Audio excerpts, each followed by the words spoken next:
is now starting. All attendees are in listen-only mode. Hi, good afternoon. My name is Charmin Davis Barrett, and I'm Project Director for the Minnesota Statewide Family Engagement Center, which is located at Pacer Center. I and the staff of the Minnesota Statewide Family Engagement Center welcome you to this webinar entitled Family Friendly Distance Learning, Tips to Educators. Next slide.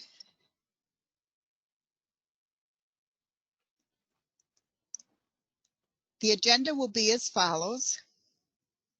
You will hear briefly about the Minnesota Statewide Family Engagement Center. We call it MINSPEC. You will also hear a discussion of general tips for family-friendly distance learning.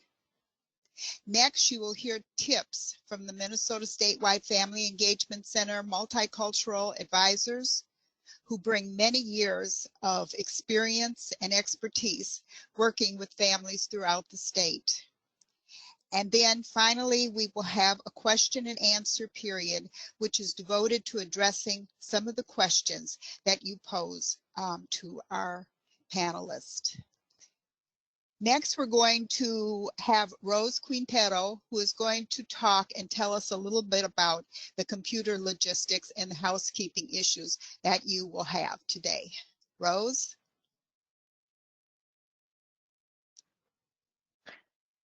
Hi, everyone.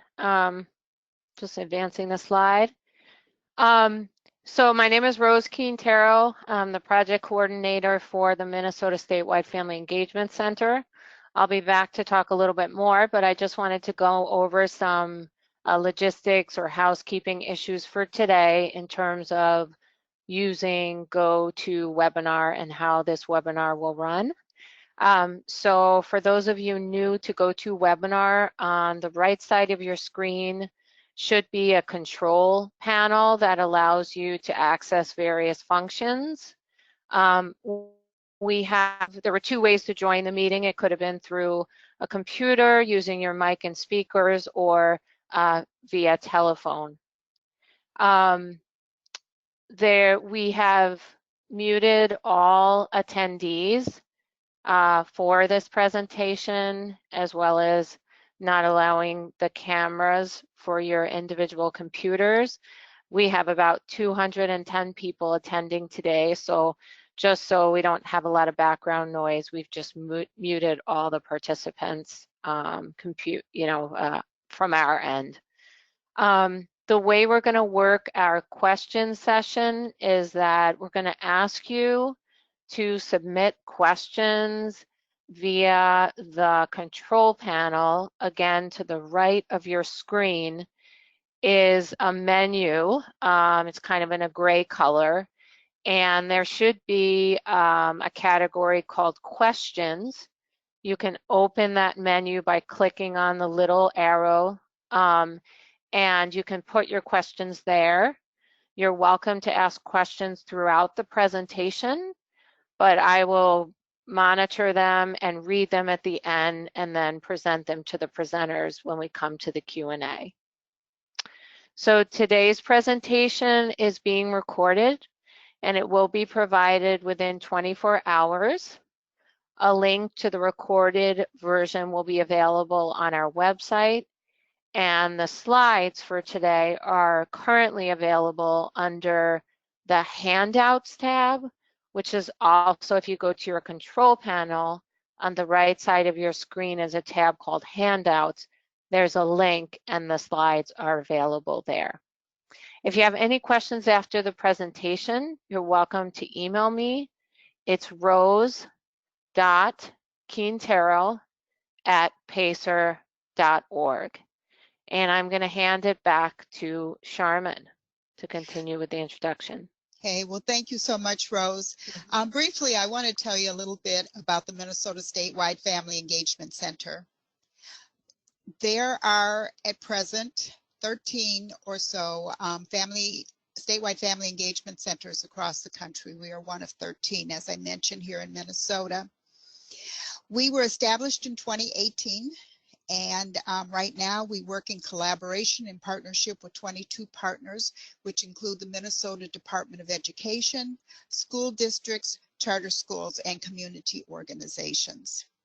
We focus on high expectations for student success and academic achievement by students. And we work around the issue of parental engagement, looking at ways in which this can be increased in our children's education. We work with low-income families and culturally and linguistically diverse communities, and these include the Latino community, Hmong community, African American, Somali, and Native American communities. Again, like I said, we work with diverse communities. We work with folks that have diverse backgrounds. There's also work that we are doing with homeless communities. We also do some work with families where the kid is in special education. In addition, we support all students, and those are students in regular education. So we are supporting all students there. We do academic follow along, individual assistance, and we continue to support and build family school partnerships, which is an extremely important part of the work that we are doing. We have been doing and we will continue to do. I'd like to just very briefly introduce today's partners. Rose, well, let's see, let me start with Jesus Villaseñor, who's a multicultural advisor. Dao Zhang, another multicultural advisor. Bonnie Jean Smith, a multicultural advisor. Hassan Samantar, I'm a multicultural advisor. Again, I introduced myself earlier. I'm Charmin Davis Barrett. And now what I'm going to do is I'm going to introduce Rose Quintero, who is the project coordinator and who will be providing some general tips on how to make distance learning family friendly. Rose? Let me put my camera on here. Hi, everyone. So thanks so much for joining us today. I know it's an unusual time and a busy time, so we really appreciate that you were able to do this. I want to start out by introducing some general tips on how to make distance learning family friendly. Before I get to the tips, I just wanted to say that this slide and this information is going to cover some of the general tips for all families. And we know that families are individuals with unique needs. And having said though that those within a certain ethnic group or racial group, we know are not the same. So while the multicultural advocates will be speaking to the needs of individual communities, what we've seen as we prepared this presentation is that the tips that they give that might work for their community really are workable for all communities. And the general tips that just might be about how to engage families in distance learning apply to individual groups as well. So we didn't want to box in each presenter or each slide and say this is for this group or this is for that group. But where it is relevant, we will be talking about some of the unique needs of particular groups. So we all know that getting families engaged in a child's learning is always important, but at this time it seems especially significant because our kids are at home with us and they're doing their learning at home. When you design distance learning for a student, it's really important to consider the factors that might impact learning and also consider not only the student, but what the families want to and can contribute to distance learning. It's really important that the families have a chance to be heard and have a role in this process of distance learning. So as you're making decisions about distance learning plans, whether at the district level or the individual class level, we want you to consider some of these tips and factors. So one thing to think about is a family, the needs, interests, and preferences of the family. We don't want a one-size-fits-all kind of instruction or distance learning plan. And if we do want the family to be engaged, we have to understand what are the family's needs, what's the situation they're in, as well as what are their preferences, what are they prioritizing now in their child's learning. Rose, Also, if I yeah, could interrupt, you sure. actually disabled your camera, and Oh, so let people me, are requesting that you enable it. There okay, we go. thank you for Thanks. letting me know. It's enabled now. Okay, and I see the light on. So consider also the family resources. What are the things that the family has that they bring to the table, and what are the things that the family might need? I already mentioned about really talking with the family about what they're prioritizing, not only in their child's learning, but also in their life, in their household. What are the things that are kind of rising to the top as the things that are most important, and how might that impact the distance learning plan? Um, Really important to consider the need for interpretation, translation services for non-English speakers. Those families are feeling really doubly isolated now because they can't always access all the information being given to them. And not only translation or interpretation, but the literacy needs of the family. We have families that read at all different levels, and when they get information from a teacher or the school, consider the reading level of that family, and what kind of additional information or conversations need to be provided to make sure that family can understand that information. And acknowledging the unusual times that we're in and how it's impacting families. I think if we don't take into consideration what families are, how unusual this all is, it's difficult for families to adapt and to this new normal. And I know one of the advocates will talk about that a little bit later. And lastly, the challenges. So acknowledging not only the usual time that we're in, but the challenges that families are facing that may impact learning, everything from child care situations, food insecurity, technology disparity seems to be coming up again and again for many families and communities that may not have access to internet. Or so meeting those challenges, knowing that the families are facing them and meeting them, is going to have to be discussed or at least dealt with so that any distance learning plan can be successful for a student. And I just want to say one last thing. Consider using an asset-based approach. So often we see what a family may not have in terms of resources or something they may need as a deficit, but I'd ask you to look at learning with diverse families.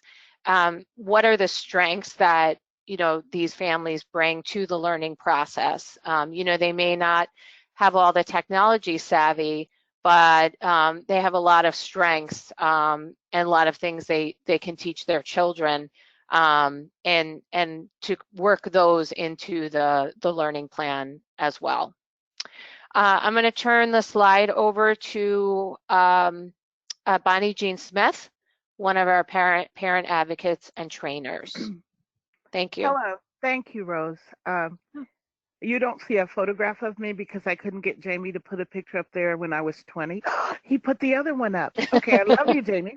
Okay, what you should see is a scale. In essence, what you're going to be asking families are, what is your new normal? Just like you, they're finding a balance again of what is important to their family, what is important for their family, what is working and what is not working.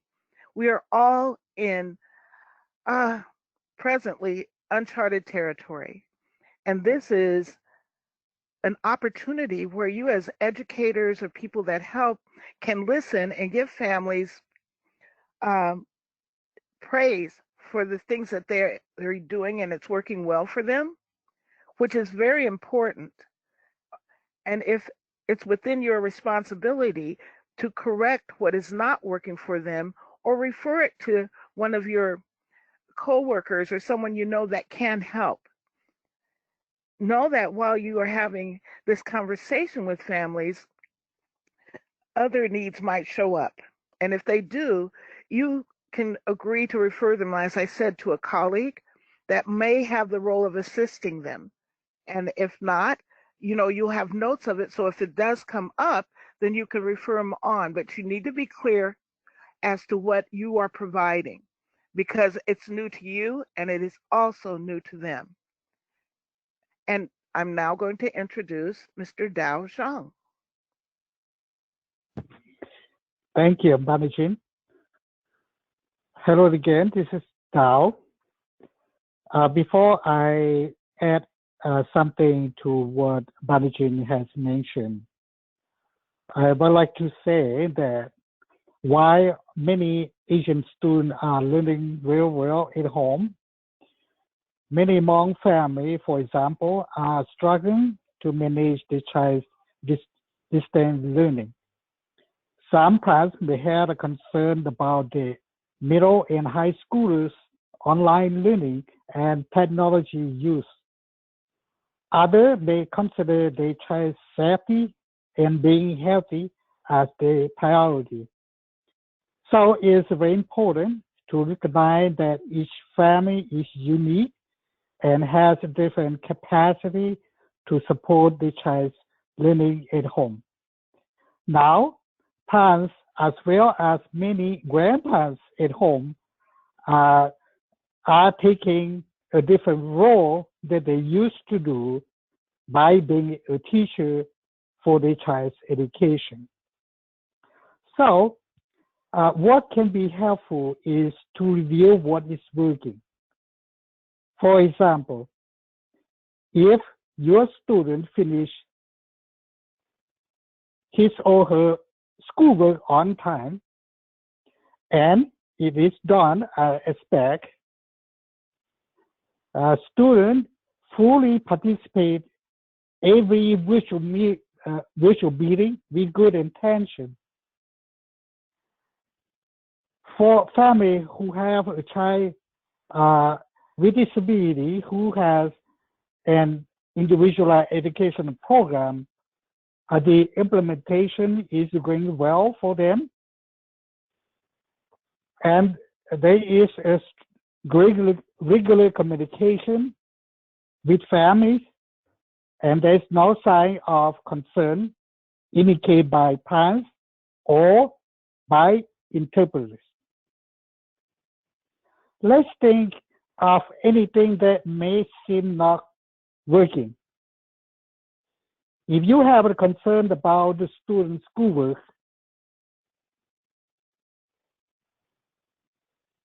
and the work is not turned in as expected,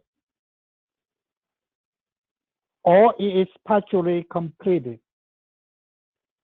Rose, can you go to the next slide? Yes, Dow, I'm on the next. I advanced the slide. Thank you.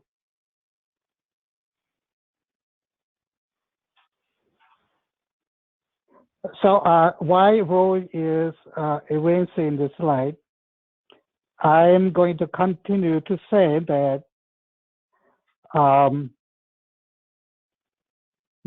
probably the main thing is about the student schoolwork that parents care about. So if you see any schoolwork from a student that's not complete or is not turned in, or is only partial complete or not at all, they will consider to be something that is not working. Okay. If you are not sure that parents know how to manage the child's IEP at home, or what to do with a child who has an IEP, that is a communication breakdown. and you are unable to communicate with parents either through yourself or through interpreter, consider the interpreter as someone can help you out on this. If parents had a concern about their child's distant learning, talk to them to find out the issue. The issue could be the internet broke down, not enough space for each child, not enough iPad for every child, not knowing if the child use social media or do schoolwork, or if parents have no knowledge about technology. If you sense that there is a need to increase the collaboration among school staff to ease family frustration about being home with their children, or how to do with the school, with the learning, that will be helpful. If the interpreter is overwhelmed with the cost to help parents and teachers communicate, talk to the interpreter himself. Recognize their work and ask how you can help to make their job easier. If you're going to mark any unexcused absences or zero work, make sure that you discuss with the parents to find out any issue they may have. And lastly, if things does not go well as expected, consider cases or us as your community partner for help.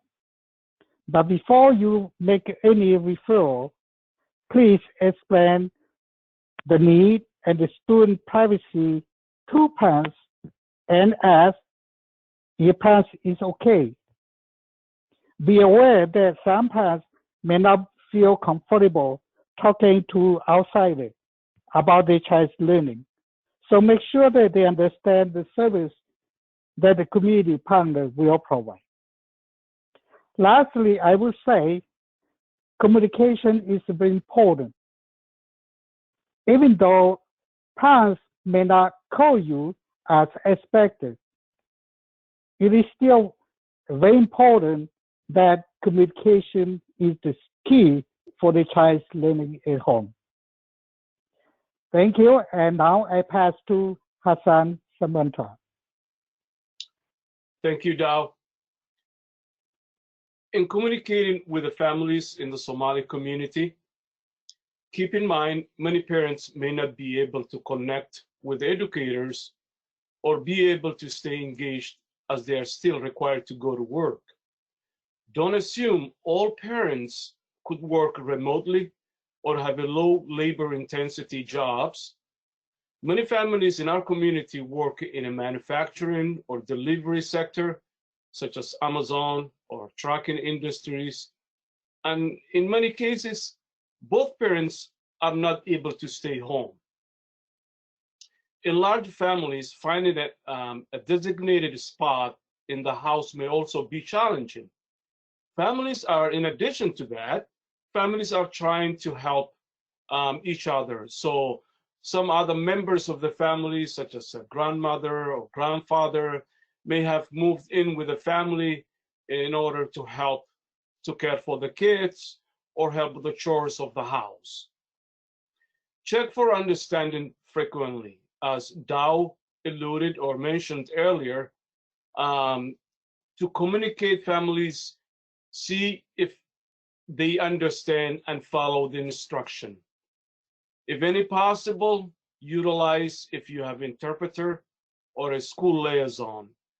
They can come handy and facilitate this communication and make it easy for the family. Help families find a way they can be engaged. For instance, 30 minutes of a reading is the expectation. 20 minutes of writing, its expectation. Keep in mind, many of our immigrant refugee parents have a little to no formal education experience. Therefore, they may not be able to help their children academically. However, they can facilitate learning environment, such as making a designated area in the house for learning, or schedule an entertainment free when the media is off, and that particular time, that's block of time, it's only for school related. Help families schedule times in the week where they can either give or get feedback from you, or you can get feedback from them how their kids are doing, how the efforts of the kids are, it's going. Let families know your expectation. For instance, I can tell you from my personal experience, I have a 7th grader, and every Friday I established a communication with his home room teacher where we communicate and he tells me how his effort is going and how the process.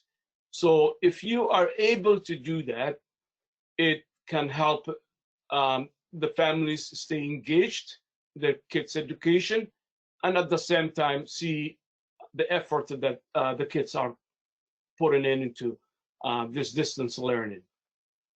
Finally, provide an opportunity for additional practices for students by connecting them to free websites free of charge, such as IXL or Khan, and etc. and etc. Those can help the kids and the families extensively. Now I'm going to turn to Jesus Villaseñor. Thank you, Hassan. Good afternoon, everyone. My name is Jesus Villaseñor, and I do advocacy for Latino parents, usually that don't speak English and that have children with or without disabilities at Pacer Center. And I will just take a couple of minutes to reflect a little bit in this difficult times that we are being going through. So it is remarkable that within 2 weeks of the executive order from the governor to close the schools, the model of distance learning came up, and I am very proud of the teachers and the school staff in being able to navigate this uncharted territory in this way in such a difficult circumstances. We need to acknowledge the crisis because we need to also accept that even though it has been a great effort to come up with this plan, we have to recognize that it's coming out of a crisis. It was never meant, it didn't come out as a strategy from a well thought out plan that maybe was in works, working or developing, for 2 years, 3 years, and even then, I don't know how it would have come out. But it comes out of a crisis, and that means that it's far from perfect. There has been a lot of effort from many people. It has really put us all working and living in a world upside down, to the point that unimaginable has happened. The parents are now the teachers or the children. The teachers are learning from parents, and the children are teaching the parents how to navigate with the technology that many of them are so adept to use. So it is very important that we acknowledge this situation, because no, in many instances it's not working and you know it. And no, you are not at fault, and feeling guilty because it's not working for you is not gonna help, because It's just the circumstances. So you and I'm validating that for you, that feeling of frustration and in all the situation and the difficult times that the parents are also living. So parents and families are going through this extraordinary circumstance where everything is uncertain, the income is uncertain, the housing is uncertain. In fact, already I know of a handful of families where the parents have been already infected, and the children are now in their bedrooms, you know, and it's a really bad situation. The schools have done a great job with food, but there's still a lot of uncertainty in the future. So my advice to you is, and for you know, to Latino families and all the families, is to be flexible in that responsibility that you have to teach. Give yourself some leeway, don't so that you can provide the family also with some flexibility, because families are feeling many times the pressure of some teachers that are pressuring themselves in trying to prove that they are working and that they are doing the best that they can. We know they are, but it just doesn't happen many times the way we wish, and certainly not for many families. This is anecdotal, but I heard of a district or two that decided to cut short the school year for a week because they realized that kids are not learning anyways. Don't take my word for it. I just heard from the grapevine. So be creative. That we can do. You know, if the regular educational curriculum is hard to teach in these circumstances, maybe we can find other ways of being creative and teaching resiliency and teaching the children things that will be helping them and to live the new normal life that we are experiencing right now. But I think the most important thing that I have been experiencing in thinking and concern about these times is the human connection. And it just happened to me because just by chance I was in a meeting, in a Zoom meeting, and the teacher was speaking to the parent, and the parent didn't realize that her son came from behind to look at the screen. And when this child saw his teacher, his chin started to tremble. And he started to cry. So pretty soon there was not a dry eye. But it just showed me how important it is, because teachers represent a safe person in their lives, someone that is a constant, somebody that is secure. And you know that children are looking up to you. And so I just wanted for you to think about that, and you know, and life will go on. I don't know, there was a Friday and a Monday dedicated now to plan about fall. I don't know what's going to happen then, but whatever it is, I think that we cannot lose hope that we will soon come back to normal again. I don't know what the new normal will be, but we're also learning positive lessons. The parents are learning now a lot about the learning style of their children. Hey, talk about parental engagement. You know, now the parents are really valuing the job that that you teachers are, have been doing all along. So there's always the silver lining, and it's been great to have this opportunity to communicate with you. And I am going to now pass it to Rose. Thank you.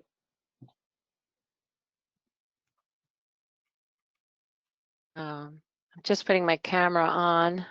I hope people can see me.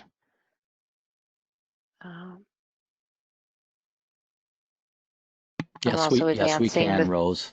Great, thanks. And I'm also advancing the slides, so that's why I'm doing 3 things at once. So I'd like to kind of sum up or add on to what everyone has said by giving you some tips, a list, takeaways, whatever you want to call them, on what are ways to make this new normal of distance learning family engaged and family friendly. These are things that families themselves have said would be helpful, things that some school districts have been doing to engage families in their child's distance learning. And as you listen and look at this list, you can consider which of these are appropriate for the families that you work with, and which are things that you think would help to engage the family in the students' learning. Communicating, we heard several times the presenters talking about the importance of communication, and that it's really should be done on a mutually agreed upon basis. So whether that's weekly or daily or whatever is needed or whatever works for the family and for you, that is really the key.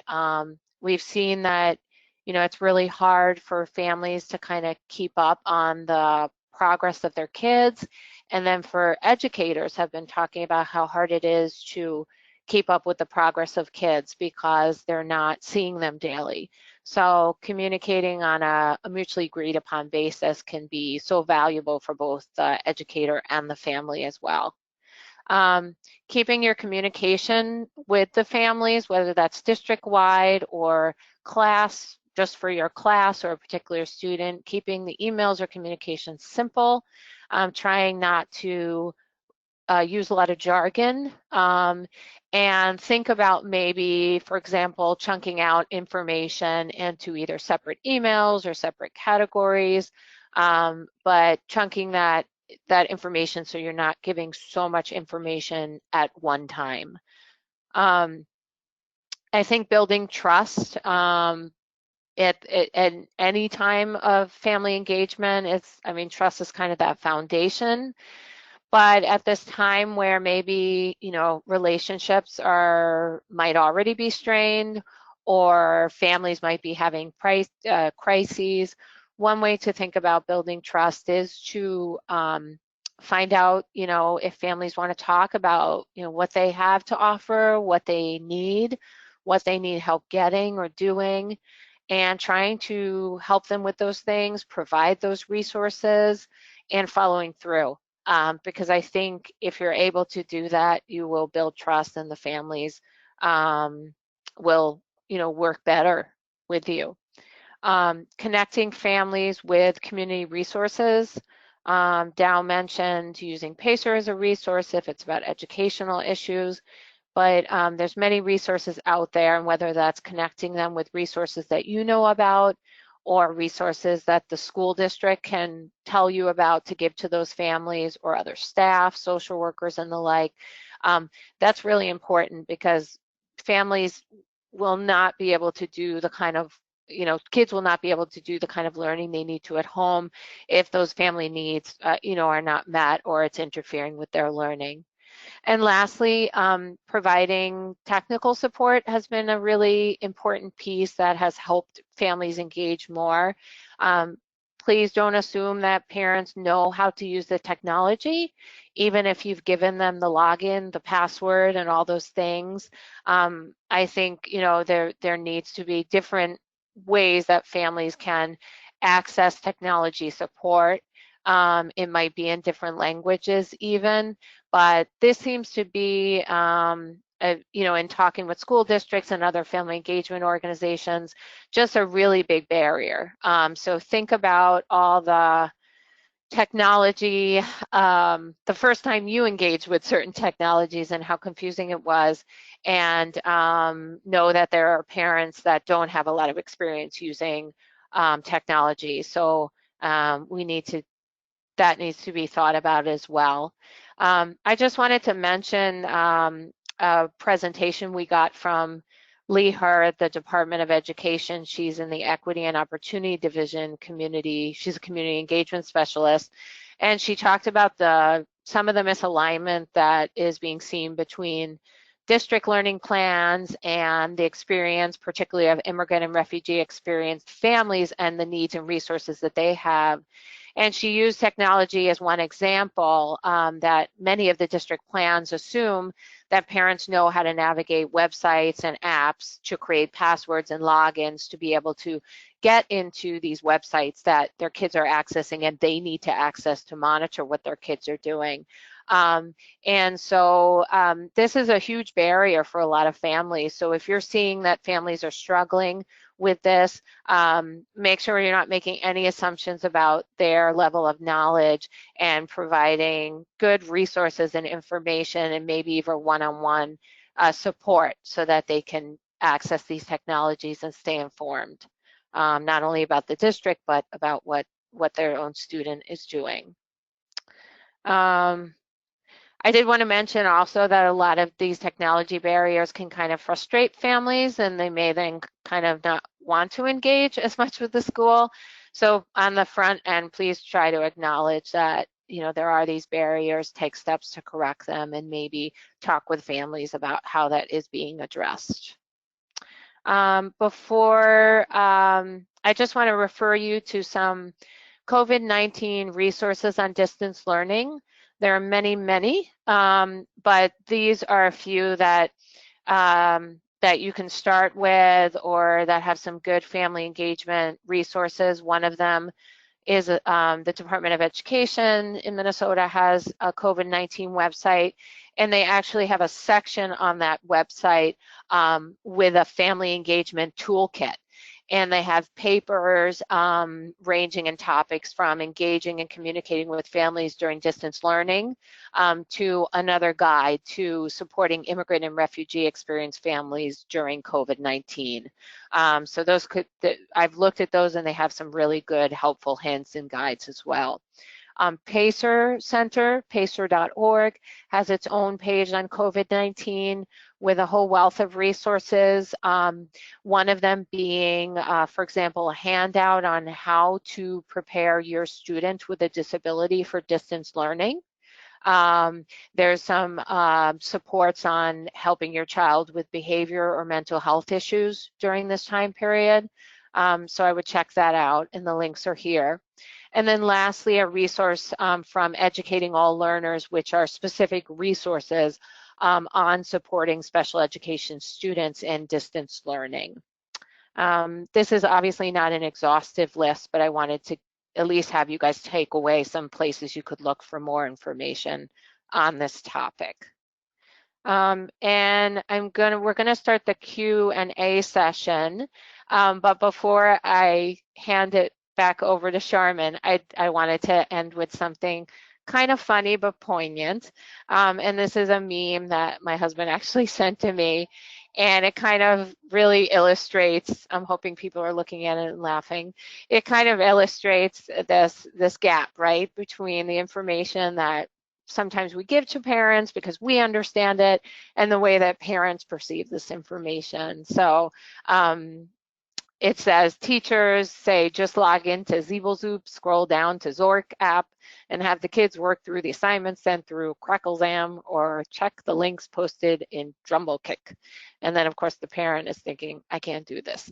So that's just an illustration to the point that, what it can feel like for a parent, and to take this into consideration.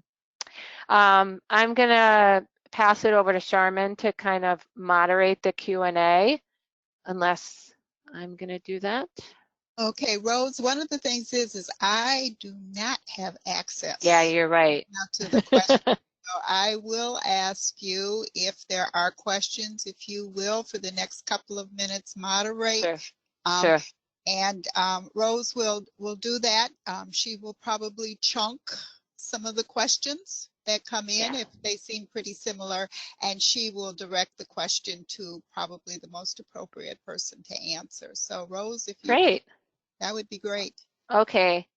So I'll ask the questions and then see if they're directed. I think this question could be, and by the way, you are welcome to continue to add questions during this 15-minute period. If we don't get to one, we'll definitely be able to email you back with a response. But the first one on here is,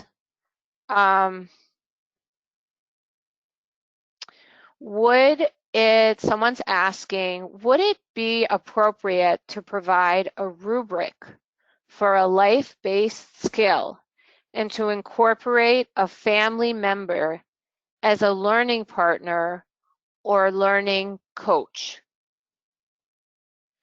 So I'm going to say that I think I'm going to ask the other advocates who are and presenters on the line to also answer that question, either from their own perspective, the perspective of their community. I think in general, if that is something the student's working on, and you talk with the family about your idea and try and figure out if they're on board, if it's something they'd like to do, I don't think there's anything wrong with incorporated some family support into learning some life skills. In fact, we just produced a handout on distance learning activities during COVID-19 to help transition age youth on an IEP, prepare for adulthood, and that talks about what parents can do at home to do that. That's on our webpage. So I would say yes, as long as, of course, you're working with the family to decide if that's something they can and want to do. So I'm going to turn my mic off and see if any of the other advocates would like to answer that question. This is Hassan Rose. This is a specific and a very challenging. I would agree with you. I just want to tag along what you say in agreement.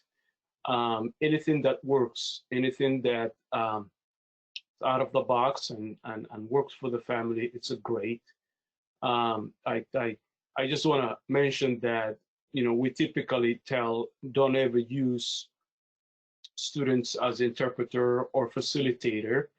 But I have several parents who the only members in the family that can help the younger siblings and the parents are the high school kids. They're the ones who know how to navigate through the technology and savvy enough. So this is a special moment. This is a very unique times, and I think it's okay, anything that works for that particular family. Hello, this is Bonnie Jean Smith. What I'd like to say is if whatever tool you're getting ready to use, if you make it family centered and you've had that conversation with the family and built that relationship of knowing what works for them and what doesn't work for them, then you'll be able to use that tool if you know that's what they can work with. It just depends on where they are, what they need. Yeah, I wanted to just build on Bonnie's point, was a good one. The question says, would it be appropriate to provide a rubric? So I like the idea that you would work with the family on building that rubric, just kind of the way Bonnie said it. Mm-hmm. Jesus or Dow, do you want to comment to that at all? I was muted. Yeah, definitely. Always counting with the family. Families are kind of shy many times, especially the parents, because of the challenge of language. So that always is, a bigger degree of difficulty. But maybe younger parents, more acculturated, would be willing to do that.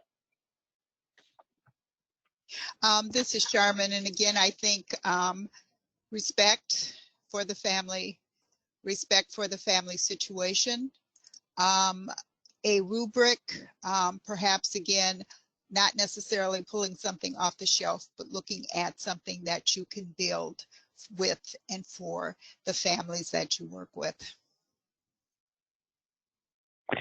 I also agree with what the panel already said. Many family has difficult time, especially parents being home during the daytime that the children supposed to learn. And even though there is a stay-home order, many parents are still working outside of home. For those who do work from home, also has many things to do, as well as being the parents to be home to monitor or provide guidelines for the child's learning at home. So I would agree that it would depend on family. So discuss that with family is very important. Great. Yeah, I think I'm unmuted. Okay, I'm going to move on to the next question. There's actually two more. One is, what is Khan, question mark, IXL, question mark? How would we use them? I can start that question just because I'm somewhat familiar with those two applications. And then Hassan, if you want to jump in. So Khan Academy, it's actually called Khan Academy, spelled Khan. And if you Google it, it will come up. It's pretty well known. And it is basically a center where you can find videos and exercises by grade level and by subject on different kinds of materials that your student might be working on. So for example, they have videos on how to do, and I hope I got the right grade here, like 7th grade algebra or something. And then you can find videos on certain parts of that, and it explains, breaks it all down, and then your child can watch it, you can watch it. IXL is an application for math, to practice math online. And I think it's progressive, so it gets harder as you advance more in your skill set. That's my understanding. I'll mute myself. And Hassan, do you have anything you want to add since that was on your slide? No, Rose, you couldn't have said any better. I mean, that's exactly what it is. Now, the only thing that I would add is some districts have an account where they can provide the password to the families, and families can sign in and kids can practice with their math. And it's great for the elementary kids. It really can, a lot of families use as a homework. You can pick a certain numbers of, either would be addition, subtraction, equation, and the child can work on like that. I'd also like to make a plug for our Simon Technology Center and for Pacer Center. We have archived, I know for a fact, a couple of workshops and trainings that have been done that begin to look at computer applications or computer apps that you can access for free. Some have minimal charges, but these are additional tools that your students can use, as families you can use as well. So and educators as well. So I would suggest that you come up to our Pacer website and visit our Simon Technology Center, because like today's training or webinar, many of our things are archived and you're able to join in. So as a follow-up to that question, one of our participants wrote, IXL also has language arts. So apparently IXL is not just math-based. So thank you, Janelle, for making that point for us. Yeah, you can also, just for the part, you can also put comments in the question section and I'll see them. So we have two other questions. One is, this is kind of a big one, but I'll open it up to all the panelists. What suggestions do you have for helping a family when the student is refusing schoolwork? So you guys can just, anyone who wants to say, go on mute. Go ahead. Once again, there's a lot of parameters around that. You need to know what is the why. If you don't understand the why the student is doing that, there's no way you can make a student do the schoolwork. There's just too many. Whoever asked that question, please call Pacer Center. Then we can help you peel that onion, because this is a child that says, no, you can't make me. And we need to find out why they're saying no. It's too individual to give a broad answer. I agree with Bonnie, and because it can be anything. It may be that they don't know how to do the homework. They didn't hear the explanation. Maybe it's a student that has been behind, you know, and he's having difficulties with the homework or home, yeah, with studies. And there may be also, I don't know, we could start maybe with you know, providing some incentives or rewards, so that there's some motivation there for the student. But we need to know where is he at. I mean, has that student been a good student in the past, and now is having this? There are many children have been impacted severely in their mental health with all this insecurity and this new situation. So we, like Bonnie, I like the expression peeling the onion. I also would like to say. Dow, just one last thing. The person who asked the question added that this child is in an EBD classroom. Go ahead, Dow. And Dow, we just have about 2 minutes before we have to sign off. So if you could keep it brief. Okay. I just want to say that oftentimes parents don't know if the child is doing the work. So it's very important that the teacher communicate with the parents and to make sure that the parent know about it. And also it will be very important to for teacher to communicate directly with the student about that.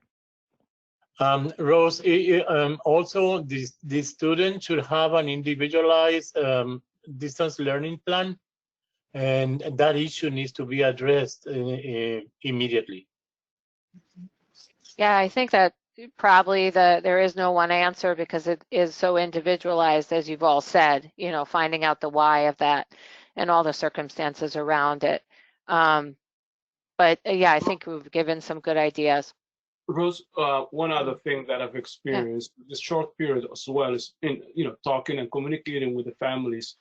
This is a very unique circumstances, and even a good students now are having some kind of a stress level that is just unbelievable, and they may not completely refuse to do the work, but there is a hesitance, especially in middle school grades. And you know, I have 2 cases that I'm working with the families, how to help those students and how to you know, navigate through this. So it is a difficult moment.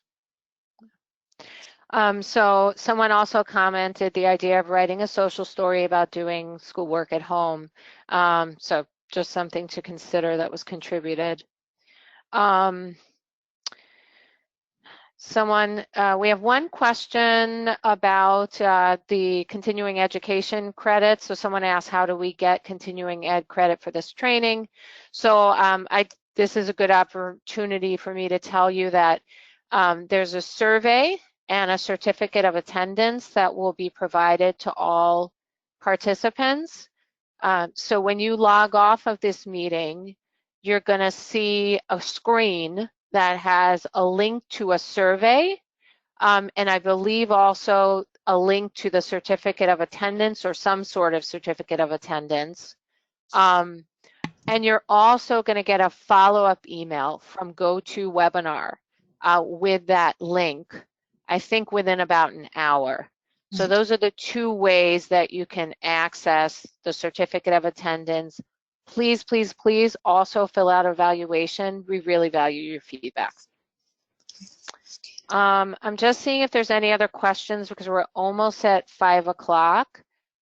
Someone commented, great answer, Charmin, peel the onion. It's personal for every situation. And she said, we're doing a great job. And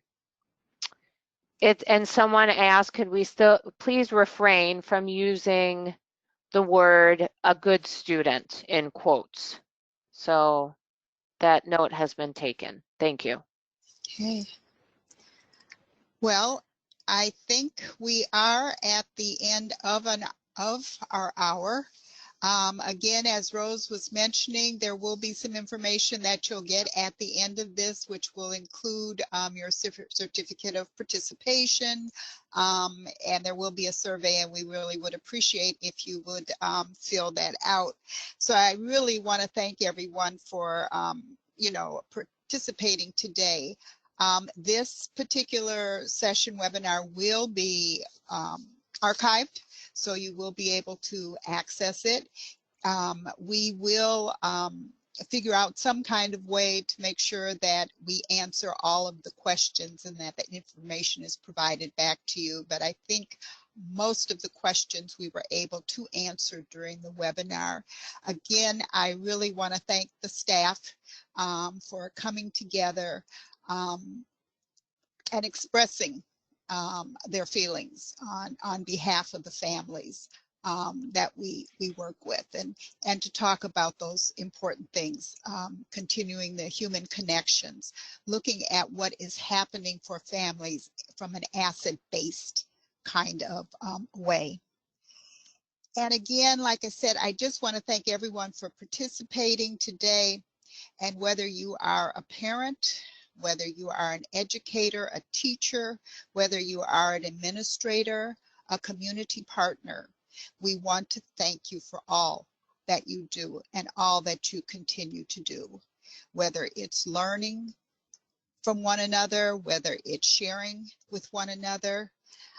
These are uncharted times, and these are very challenging times. So be patient, be flexible, and continue to be creative.